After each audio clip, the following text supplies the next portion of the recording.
Hello, this is Tiana Shoei, and I'm the host of the Made to Conquer podcast. This podcast is designed to encourage you to have a deep relationship with Jesus. Jesus told us to make every effort to enter through the narrow door, because when we stand before Him, we want to hear the words, "Well done, my good and faithful servant."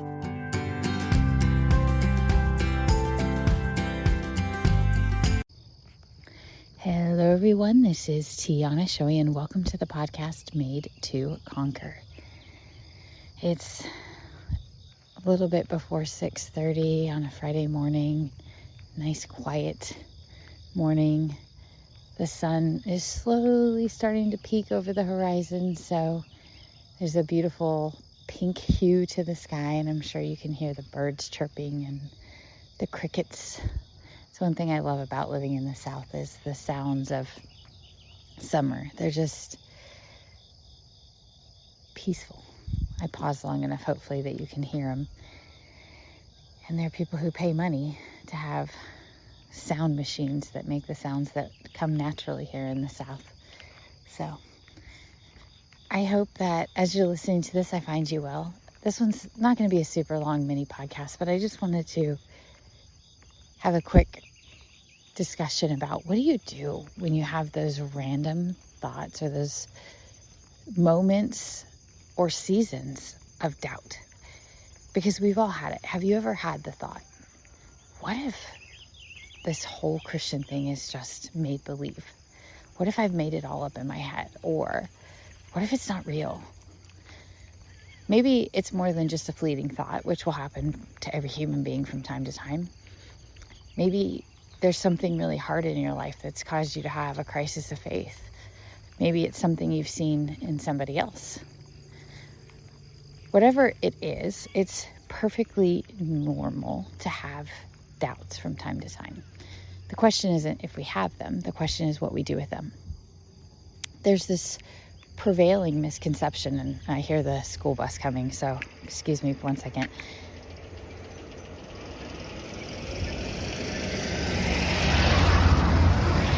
I feel sorry, by the way, for children who have to be ready for the school bus by 6:30 in the morning. Like, what happened to regular school hours? Because the bus does come down by 6:30 every morning. It comes down our street, which to me is just too early. Anyway, back on track. So the question, again, isn't if you're going to have this, it's what we do with those thoughts. So the first thing that I think we need to address is the fact that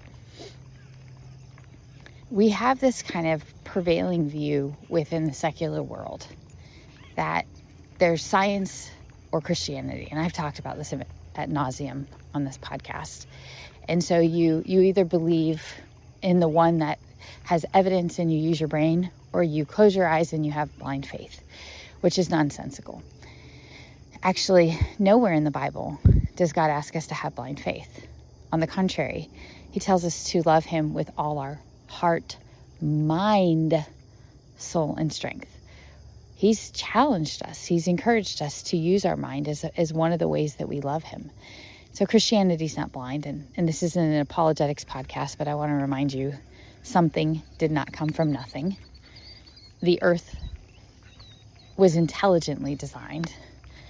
Darwinism, evolution, has been blatantly proven to be false.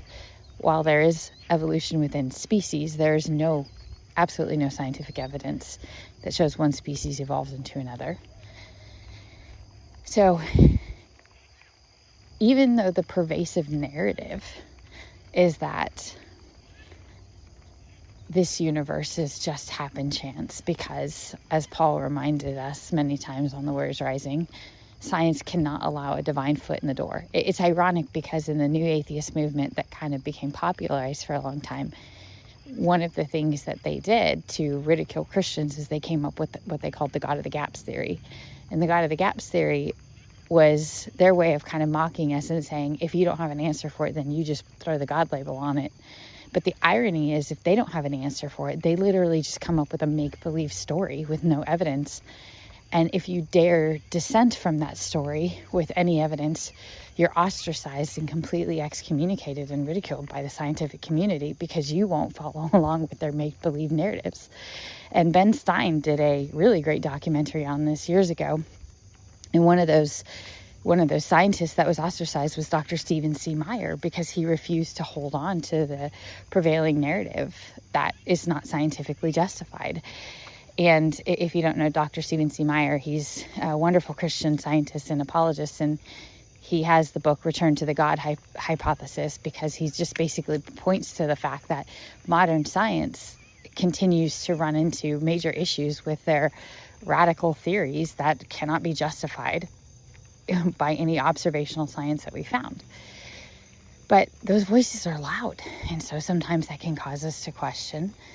And they tend to be, the people who tend to hold those views are not just loud, but they can be very aggressive about it too. And I was reading an article from Coffee and COVID this week where Jeff Childers points out a story about a scientist who saw that there was clearly a catastrophic event that happened in the earth that's found in the fossil record that shows that it dramatically changed life on the planet. And so he put out an Amazon documentary, and he was so criticized by the scientific community that they wrote Amazon and told Amazon they had to put a disclaimer that it wasn't real science, tried to get the documentary taken down to put into fiction. I mean, it was a war, but that shouldn't surprise us as Christians, because Jesus told us that the prince of this world is the enemy. And so it shouldn't be surprising to us when the enemy defends his territory. And what does Jesus say? He says, when Satan lies, he speaks his native language, because he is the father of all lies. And so, of course, the lies have to be loud and verbose and strong. But even if your questioning in your faith has nothing to do with whether or not you believe God is real, it's normal to have those fleeting thoughts. And so the big question is, what do we do with them when we have them? Well, there's a couple things, and I want to give you guys a few tips and tools that you can use when you have those thoughts. So the first thing is just to acknowledge them, that they're real.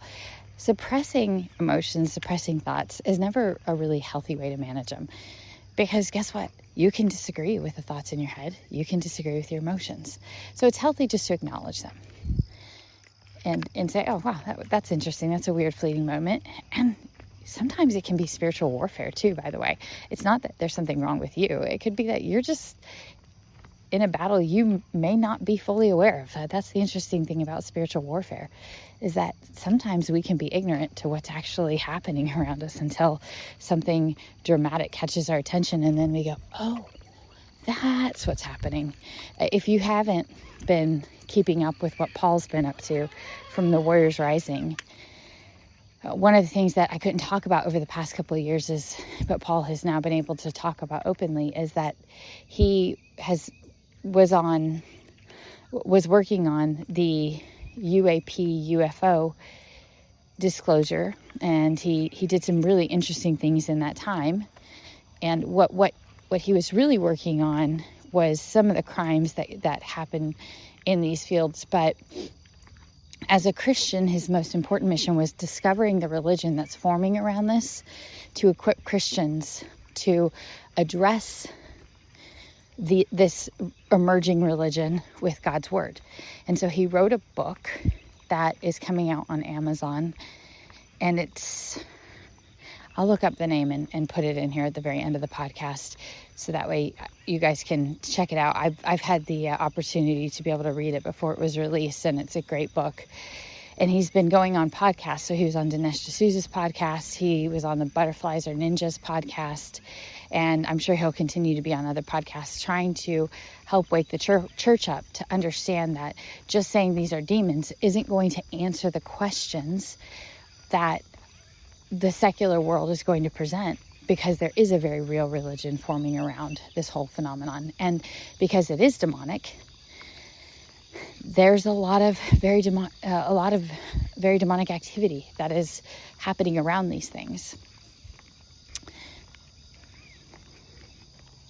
And so Paul was talking about in these podcasts the fact that he would have so much spiritual warfare around these things, and sometimes he didn't realize what was going on until a little bit later, and he'd go, oh, that's right, it's spiritual warfare. And so sometimes that can be a very real reality that we're dealing with, is that there is spiritual warfare and we're kind of oblivious to it. So the first thing is, when you have these thoughts, when you have these moments, acknowledge them. The second thing is, just pray about it and say, wow, Lord, that was weird, that was random. Or if it's a season, it's okay to be honest. One of my favorite stories in the Bible is Jesus is up on the Mount of Transfiguration with Peter, James, and John. And meanwhile, the disciples, who have, by the way, already been sent out by Jesus in prior stories to cast out demons and heal the sick and raise the dead, are dealing with a father who brought his son to them, and the son was demon possessed, something that the disciples had already had experience dealing with. And Jesus comes down with Peter, James, and John, and they can't. The disciples have not been able to successfully cast the demon out. And so Jesus talks to the father and he says, do you believe? And the father says, yes, but help my unbelief. And one of the things you'll notice oftentimes with Jesus when he addresses people is he gets a confession from them before he heals them. That's many times the pattern that he followed. And I apologize, there's a car coming, so it's going to be noisy for just a second. And so that was one of the things that you see patterned in Jesus's ministry, is that he would get the confession. And so the confession was, yes, Lord, I have faith, but I know that there's a part of me that doesn't believe. Jesus didn't condemn him for that. He actually appreciates his honesty. And so being honest with the Lord, I'm in a season, Lord, where I doubt you love for me. I doubt you're really there. I doubt you're hearing me. Or are you even, can you hear me? Am I getting through? Like, are you even real? Or those weird, random, stray thoughts. You can always just say, Lord, wow, that was a weird thought. That's the second thing. First thing, acknowledge them. Second thing, just pray about it. And then the third thing is to get into God's word. And so on that note, I want to pull up Psalm 118 and let's go through a couple passages from Psalm 118, which is such a beautiful psalm, by the way, if you haven't studied that in a while. It starts off in verse 1. Give thanks to the Lord, for he is good. His loving devotion endures forever. Let Israel say, his loving devotion endures forever. Let the house of Aaron say, his loving devotion endures forever. Let those who fear the Lord say, his loving devotion endures forever. I don't know why I'm struggling to say that. And then in verse 5, in my distress I called to the Lord, and he answered me, and he set me free. The Lord is on my side. I will not be afraid. What can man do to me? Verse 7, the Lord is on my side. He is my helper. Therefore, I will look in triumph on those who hate me. It is better to take refuge in the Lord than to trust in man. It is better to take refuge in the Lord than to trust in princes. So just being reminded the truth of who God is and the future that he has for us. The thing we've got to manage sometimes is our expectations. Expectations are dangerous, and I could do a whole podcast on that alone. But expectations set us up for disappointment, because rather than approaching a situation with open hands and open heart and an open mind, we come to a situation, and this will happen in relationships, this will happen with jobs, this will happen with so many things. We come into a situation expecting things to be a certain way based on our perspective, and they rarely are. They're rarely going to be exactly what we've imagined them to be. And then that gets us frustrated. And so sometimes we expect God to fulfill his promises in the way that we want them fulfilled, instead of in the way that he has always intended to fulfill them. And I can promise you this, whatever God plans to fulfill and however he plans to fulfill them are better than what you could have imagined, just as a side note. And then the last thing in this process, when you find yourself in a moment of doubt, in a season of doubt, whatever it looks like, is to then ponder and meditate on all the good things that God has done and does on a regular basis.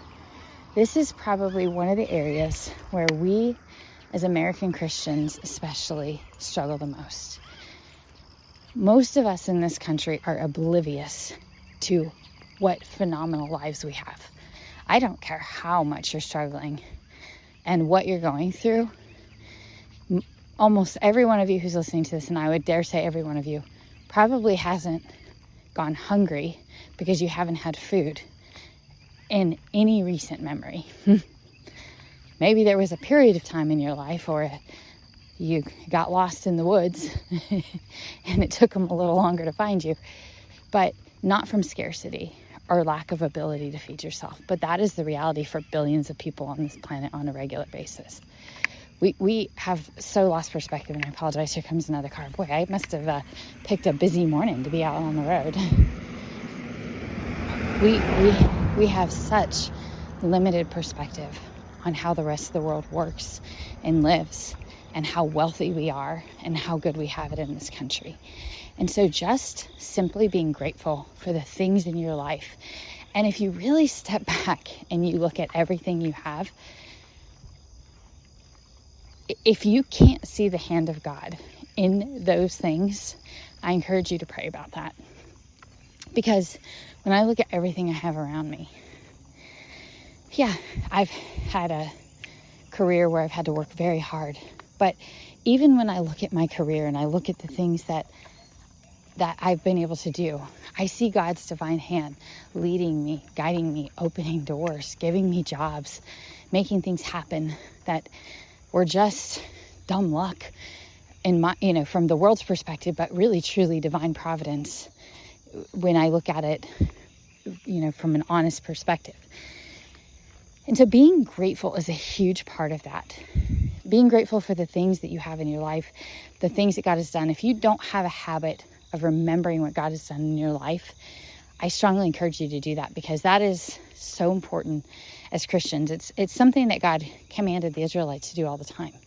You'll see them repeat the Passover story over and over again. Why?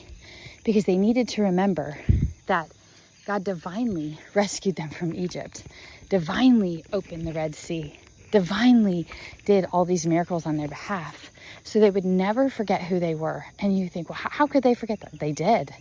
We do. We're humans. We have short memories. But even beyond that, there's also another part of gratitude we miss sometimes. We should always focus on the small things, the very personal things.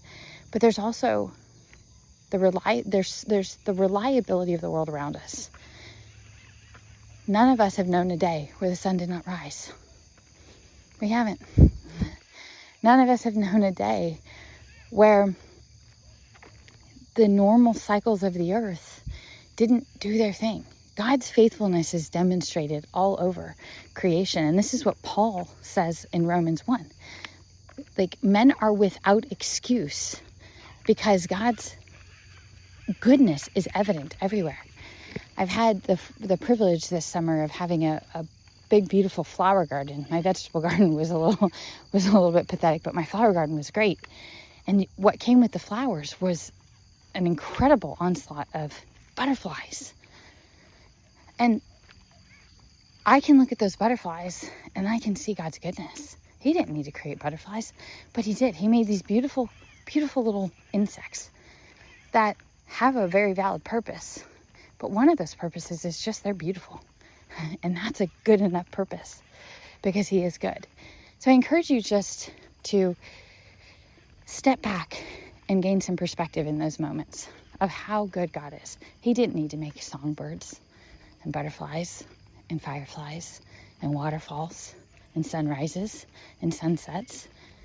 But even in spite of the brokenness of this world, we can still see traces of Eden, which are all little miniature promises that God's not done yet, and there's more to come. And so when you have those fleeting thoughts or moments or seasons, acknowledge them, pray about them, get perspective from God's word, and step back and have some gratitude for the real ways in which God has been evident in your life, and he has been. And that's how you combat those thoughts, because they're going to come from time to time. That's how you combat those seasons. They're going to come from time to time. But God is real. Jesus of Nazareth really walked this earth. He lived a perfect, sinless life. He laid down his life on a Roman cross, and 3 days later, he rose again. He ascended into the heavens, and he's coming back for us. And as promised, the book that Paul wrote is called The Disclosure Agenda. You can pre-order it on Amazon now. It comes out any day, by Paul Bock. I strongly encourage you to read it. It's a great book. And again, Paul is not going to delve into weird conspiracy things. His focus in the book is on preparing Christians to answer these questions and reach people who have been caught up in this new religion. And he does a great analogy in the podcast Butterflies Are Ninjas of the fact that Walter Matthau, I think I'm saying his name right, he was a Bible scholar and teacher. He's the one who really decided to take Mormonism head on and teach Christians how to have conversations with Mormons. This is that same type of book. It's how to combat this UFO religion that's building with biblical knowledge. So it's a great practical book. Thank you so much for tuning in to this episode of the Made to Conquer podcast. Please be sure to subscribe to this podcast. Leave a review. That really makes it so other people can find this podcast. And be sure to tell your friends and family about Made to Conquer. Anyone else you believe would enjoy joining us on this journey of drawing closer to Jesus.